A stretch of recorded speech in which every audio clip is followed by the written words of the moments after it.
தமிழர் நலனை பாதுகாத்திட, தமிழ்நாட்டிற்கான உரிமைகளை வென்றிட, சாமானியர்களின் மக்களாட்சியை உருவாக்கிட, மக்கள் தலைவனை மக்களாட்சியில் அமர வைத்திட நமது வாகை சூடும் வரலாறு திரும்புகிறது. வெற்றி பேரணியை தமிழ்நாடு மதுரையிலிருந்து தொடங்குகிறது.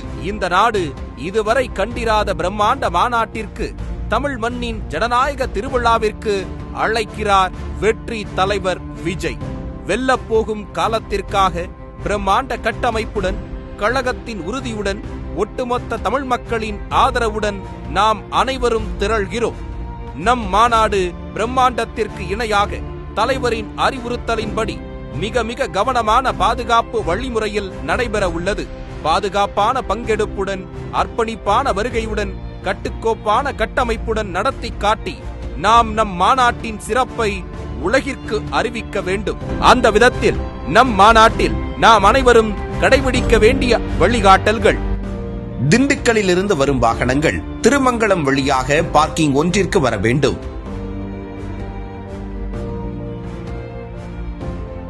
தேனியிலிருந்து வரும் வாகனங்கள் திருமங்கலம் வழியாக பார்க்கிங் ஒன்றிற்கு வர வேண்டும்.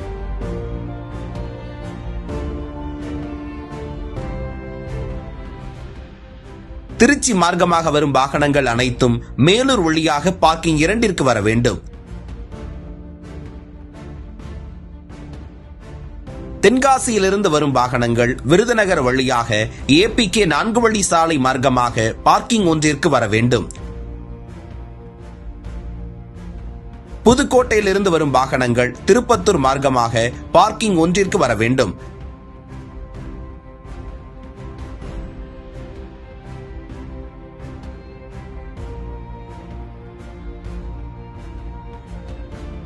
ராமநாதபுரத்திலிருந்து வரும் வாகனங்கள் பார்த்திபனூர் 4 வழி சாலை வழியாக வந்து APK 4 வழி சாலை மார்க்கமாக பார்க்கிங் ஒன்றிற்கு வர வேண்டும்.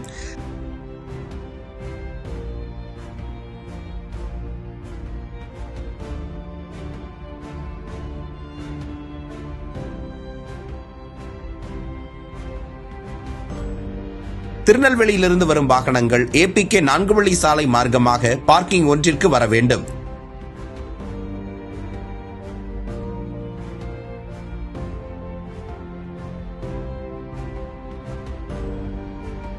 நெடுஞ்சாலையிலிருந்து மாநாட்டு பந்தலுக்கு வரும்போது ஒரே திசையில் இருக்கும் 7 நுழைவு வாயில் வழியாக மட்டுமே மாநாட்டு திடலுக்குள் நுழைய வேண்டும்.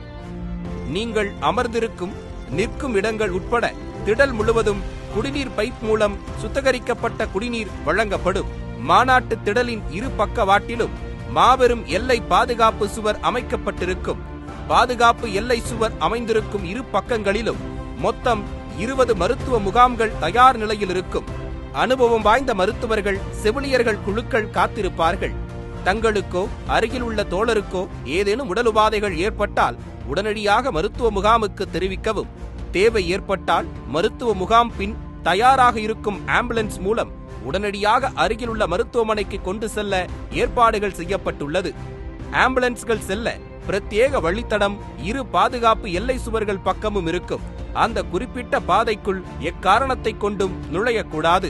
ஒவ்வொரு மருத்துவ முகாமிலும் படபடப்பு, மயக்க நிலை போன்றவற்றிற்கு தொடங்கி கார்டியோ, ஆர்த்தோ மற்றும் தெர்மா கேர் போன்ற சிகிச்சைகள் வரை மேற்கொள்ளப்படும். ஒவ்வொரு மருத்துவ முகாமிலும் உங்கள் அவசர தேவைக்காகவும் சந்தேகங்களுக்காகவும் ஒரு உதவி மையம், ஹெல்ப் டெஸ்க் அமைக்கப்பட்டுள்ளது. மாநாட்டு மேடையிலிருந்து 2வது சதுக்கம் மகளிருக்காக பிரத்யேகமாக ஒதுக்கப்பட்டுள்ளது. நாம் எப்போதும் விழிப்புணர்வுடன், எச்சரிக்கையுடன் இருக்கும் விதத்தில் அவசர தேவையை பொறுத்து இருபக்க பாதுகாப்பு எல்லை சுவர்களும் அகற்றப்படும். இந்நிலையில் நாம் கடைபிடிக்க வேண்டிய சில வழிமுறைகளை காண்போம். மாநாட்டு திடலுக்கு முதியவர்கள், கர்ப்பிணி பெண்கள், குழந்தைகள் மற்றும் மாணவ மாணவிகளை அழைத்து வருவதை தவிர்ப்போம். மாநாட்டு வளாகத்திற்குள் தொழில்நுட்ப கேமரா மற்றும் ட்ரோன்கள் உபயோகிக்க அனுமதி இல்லை. பட்டாசுகள் உள்ளிட்ட பொருட்களை மாநாட்டுக்கு கொண்டு வர வேண்டாம். கழக தோழர்கள் இருசக்கர வாகனங்களில் வருவதை தவிர்க்கவும். குடிநீர் குழாய்களை உபயோகப்படுத்தும் போது தண்ணீரை வீணாக்க வேண்டாம். குழாய்களை பாதுகாப்பாக பயன்படுத்த வேண்டும். பாதுகாப்பு கருதி மாநாட்டு திடலுக்குள் அமைக்கப்பட்டுள்ள LED திரைகள், ஒளிபெருக்கிகள் மற்றும் மின்விளக்கு கம்பங்களின் அருகில் செல்வதை முற்றிலும் தவிர்க்க வேண்டும். மாநாட்டிற்கு வருபவர்கள் வாகனங்களில் பாதுகாப்பாக பயணிக்கவும். பயன்படுத்தப்பட்ட பொருட்கள் மற்றும் குடிநீர் பாட்டில்களை அப்புறப்படுத்த திடலுக்குள் உள்ள குப்பை தொட்டிகளை மட்டுமே பயன்படுத்தவும், வழிகாட்டும் அறிவிப்பு பலகைகளை முறையாக பின்பற்றவும், திடலுக்குள் உள்ள தடுப்புகள் மற்றும் தடையரண்களை கடக்க முயற்சிக்க வேண்டாம். பாதுகாப்பு அதிகாரிகளிடம் வாக்குவாதம் ஏதும் செய்யாமல் கண்ணியமான முறையில் உரையாட வேண்டும். மாநாட்டிற்காக ஒதுக்கப்பட்ட நிறுத்தங்களில் மட்டுமே வாகனங்களை நிறுத்த வேண்டும். மாநாட்டு திடலில் போதுமான கழிவறைகள் அமைக்கப்பட்டுள்ளது. நமது கழகத்தின் கண்ணியத்தையும் கட்டுக்கோப்பையும் எப்போதும் போல் காக்கும் விதமாக அமைதியை கடைபிடிக்கவும். இறுதியாக, இந்த மாநாட்டில் கலந்து கொள்ளும் நாம் அனைவரும் ஒரே குடும்பம். நாம் ஒருவரை ஒருவர் பரஸ்பரத்துடனும் நமது தோழர்களை அக்கறையுடனும் கனிவுடனும் பார்த்து கொள்ள வேண்டும். குழாய்களில் பிடிக்கும் தண்ணீர் முதற்கொண்டு தாமாக முன்வந்து கொடுக்க வேண்டும். நாம் ஒரு குடும்பமாக நமக்கான அரசியலை நமக்கான தலைவருடன் சேர்ந்து வென்றெடுப்போம். வெற்றி வாகை சூடுவோம்.